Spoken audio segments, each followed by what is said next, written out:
Assalamualaikum warahmatullahi wabarakatuh. Nama saya Najla Nurasyah. Di sini saya akan menjelaskan tentang sejarah Gunung Tangkuban Parahu. Gunung Tangkuban Parahu aksara Sunda baku. Gunung Tangkuban Parahu adalah salah satu gunung yang terbaik di Provinsi Jawa Barat, Indonesia. Sekitar 20 km ke arah utara kota Bandung dengan rimbunan pohon pinus dan hamparan kebun teh di sekitarnya. Gunung Tangkuban Parahu mempunyai ketinggian sekitar 2084 meter. Bentuk gunung ini adalah stratovolcano dengan pusat erupsi yang berpindah dari timur ke barat. Jenis batuan yang dikeluarkan melalui letusan kebanyakan adalah lava dan sulfur. Mineral yang dikeluarkan adalah sulfur belerang. Mineral yang dikeluarkan saat gunung tidak aktif adalah uap belerang. Daerah Gunung Tangkuban Parahu dikelola oleh Perum Perhutanan. Suhu rata-rata hariannya adalah sekitar 17 derajat Celcius pada siang hari dan 2 derajat Celcius pada saat malam. Titik tertinggi Gunung Tangkuban Parahu ini adalah 2084 meter atau sama dengan 6837 kaki. Nah, titik koordinatnya adalah 6 derajat 46 sekon, 1007 derajat 36 Kelvin atau 6077 second atau 1760 Kelvin. Usia batuannya sekitar 90.000 tahun atau jenis gunungnya adalah jenis gunung stratovolcano yang tadi sudah disebutkan. Letusan terakhir adalah tanggal 26 Juli 2019. Pendakian pertama yaitu 1713 dan rute termudahnya adalah Jalan Tangkuban Parahu. Tangkuban Parahu dilihat dari pelantung litografi berdasarkan lukisan JSG Gember pada tahun 1965 sampai dari 1865 sampai 1872. Gunung Tangkuban Parahu mempunyai kawasan hutan dipterokarp bukit, hutan dipterokarp atas, hutan montane, dan hutan erikase atau hutan gunung. Gunung Tangkuban Parahu terbentuk sekitar 90.000 tahun yang lalu dan di daerah kaldera Sunda. Gunung ini menurut T. Bahtiar dan Dewi Syafirani dalam buku Bandung Purba lebih muda dari Gunung Burangrang. Gunung Burangrang yang terletak di sisi barat Gunung Tangkuban Parahu terbentuk sekitar 210.000 hingga 10.050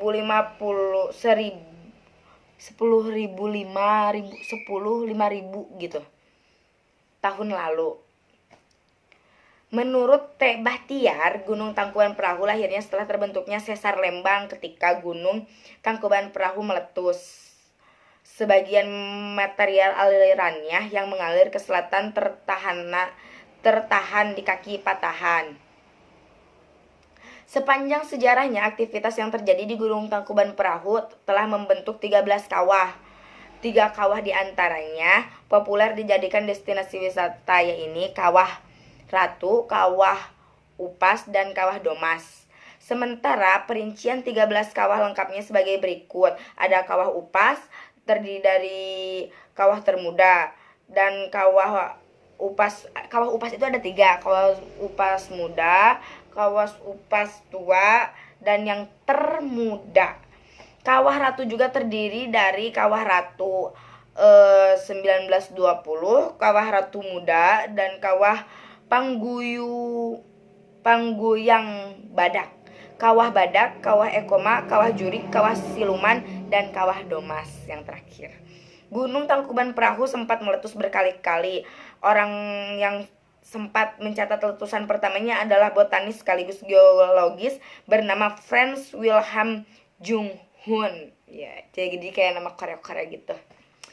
Terus berdasarkan catatan yang dibuat Junghun tahun 1853, catatan pertama tentang letusan Gunung Tangkuban Parahu adalah tahun 1829. Tak ada data tentang letusan sebelumnya. Setelah itu letusan beristirahat selama 17 tahun. Letusan berikutnya terjadi pada tahun 1846 Setelah itu, gunung tercatat aktif berturut-turut tahun 1867 dan tahun 1887. Letusan besar berikutnya terjadi tahun 1896. Setelah gunung mengalami masa istirahat 50 tahun, aktivitas atau letusan kemudian terjadi tahun ini ya tahun-tahunnya 1910, 1929, 1935, 1946, 1947, 1950, 1952, 1957, 1961, 1965. Masih panjang, pokoknya banyak banget. Menurut T. Bahtiar, masa istirahat antar letus Gunung Tangkuban Perahu berlangsung antara 30 sampai 70 tahun. Pada tahun 2005,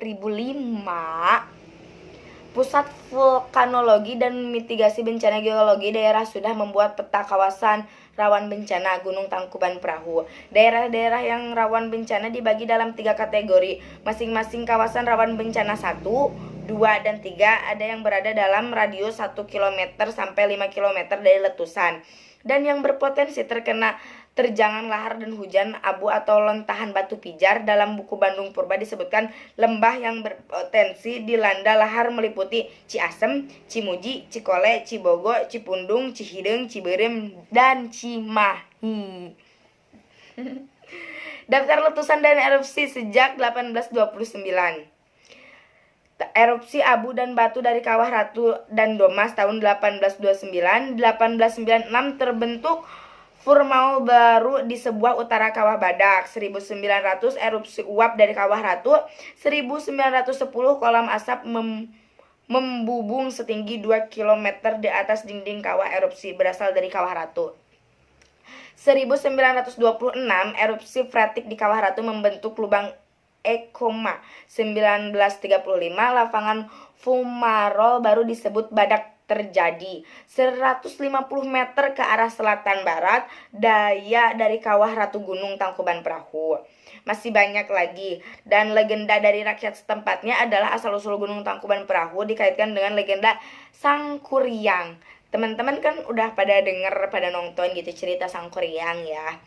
Dan yang dikisahkan jatuh cinta kepada ibundanya Dayang Sumbi atau Sarasati untuk menggagalkan niat anaknya menikahinya. Dayang Sumbi mengajukan syarat supaya Sangkuriang membuat sebuah telaga dan sebuah perahu dalam semalam. Ketika usahanya gagal, Sangkuriang marah dan mendang perahu itu sehingga mendarat dalam keadaan terbalik. Perahu inilah yang kemudian membentuk Gunung Tangkuban Perahu.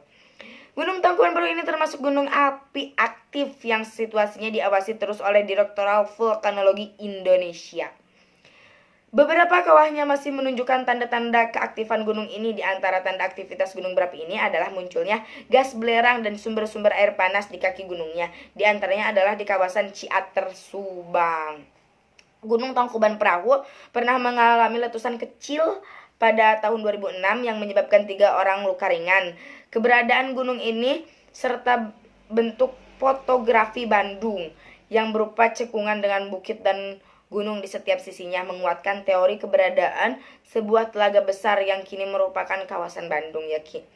Diyakini oleh para ahli geologi bahwa kawasan di antara dataran tinggi Bandung dengan ketinggian kurang lebih 709 meter di atas permukaan laut merupakan sisa dari danau besar yang terbentuk dari pembendungan Citarum oleh letusan gunung api purba yang dikenal sebagai Gunung Sunda.